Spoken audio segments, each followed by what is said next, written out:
I am not the biggest fan of Berserk. Now, that doesn't mean I don't recognise how beautiful of a story it is. Being released in the 90s, many people have been a part of this journey with Guts for 3 decades, while I joined this journey only 2 years ago. But it didn't take long for me to see that Berserk is a masterpiece.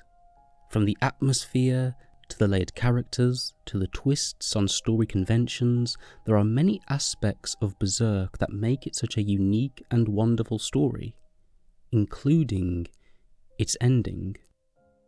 One of the most important aspects of a story is its ending. A great ending makes sense, resolving the storyline and satisfying the audience with what has happened to the characters.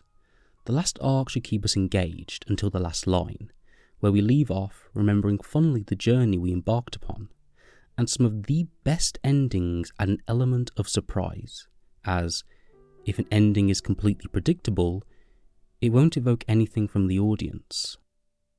As we all read the final chapter of Berserk, I'm sure similar emotions were shared, though I am sure some, who have been on this journey longer than I, felt something beyond what I could feel for these final few pages written by Kentaro Miura, with his passing weighing on our minds as we read chapter 364. A journey that came to an end in a way far from what anyone expected. Although Miura left us far earlier than he or anyone should have to, the final pages he wrote were beautiful. And even though the story was not, and may not ever be finished, what Miura gave us, the unintended final chapter by his hand, was perhaps, in a way, the perfect ending to the tale of Berserk.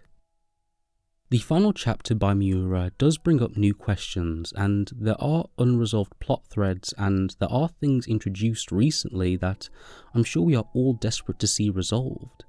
But also, there are many things that occur in these final few pages that make this chapter feel, at least to me, like a satisfying conclusion. Mainly the development of Guts, which shined through these black and white pages. In this chapter, we see the return of the Moonlight Boy. Someone Guts once tried to kill when trying to protect Casca, and we know now the Moonlight Boy is also Griffith. Someone who Guts desires to kill, to avenge his friends, and to avenge Casca. And in this chapter, we see Guts act calm with the child, acting almost fatherly, letting him ride along his shoulders, something he was once frustrated by the child doing. Guts then asks his friends to take the child to Casca. While he did not know the Moonlight Boy was Griffith in that moment, what this represents is very important. It shows how far Guts has come as a person, how much he has developed. This whole chapter does that. Skipping to a little later on in the chapter, we see Guts training with his blade, but the overuse of the Berserker armor has negatively affected Guts' senses, and his blade slips from his grasp. Our friend is weakening. The troubles he's been through are beginning to finally catch up with him. We have seen this before, and we see now it's getting worse. The more he fights, his body slips away, and it looks like soon he will have to completely rely on the Berserker armor to fight, which may lead him to losing his body completely.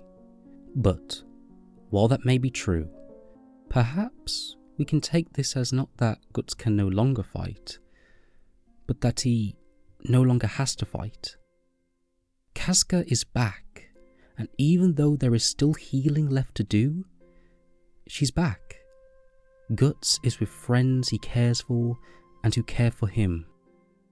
And where they are, right now, is safe. Guts knows Griffith is still out there, and so are the demons, which is something he can't change. And what he needed, what he desired, is here.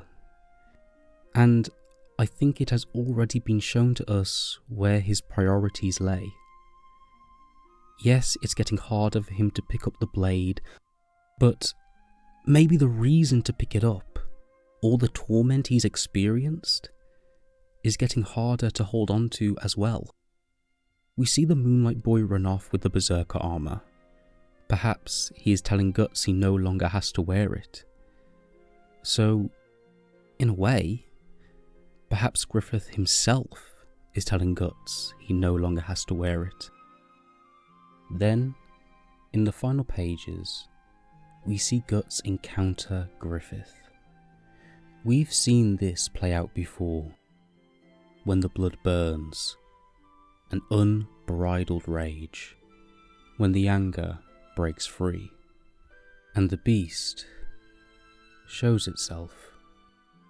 Yet, at the end of this chapter, at the end of Guts' journey, that anger doesn't seem to be present. Not anymore.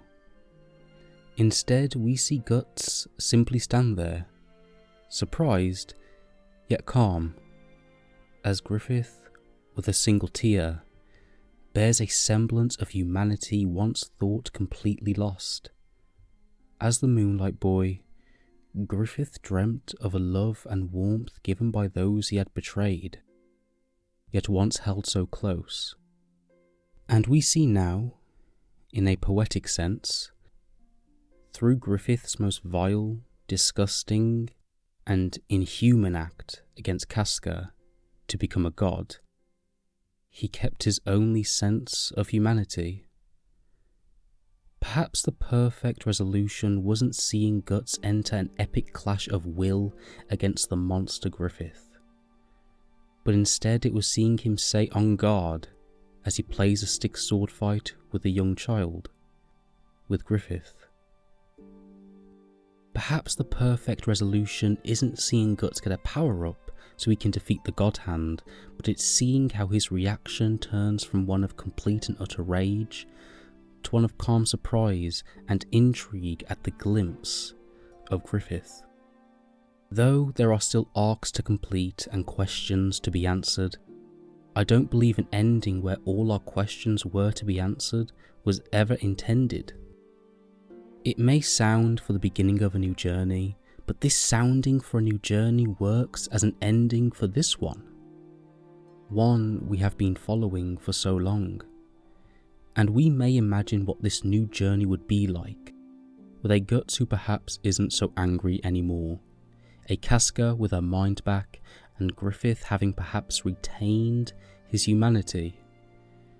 We now have hope in this world of Berserk, and this hope makes a beautiful ending to this story of blood, rage, betrayal, and sadness. Because in the journey of Guts, there was always a glimmer of hope. Maybe my view of this chapter is overly optimistic and leans towards the positive. In the next chapter, the island could be destroyed by Griffith if the manga were to continue. But if this is truly the final chapter, what happens next is completely up to our own unique interpretations, and that is part of its beauty. And I don't think any other ending could have been more fitting for Berserk. In a story where darkness and terror always loomed, we ended on a chapter of family and warmth. An ending no one anticipated, but an ending that is so perfectly Berserk.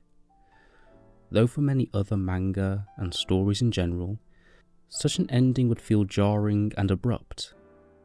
But because of Miura's careful and unique design, this feels perfectly woven. If the Berserk manga is to not be continued, then chapter 364 as the final one is a beautiful ending.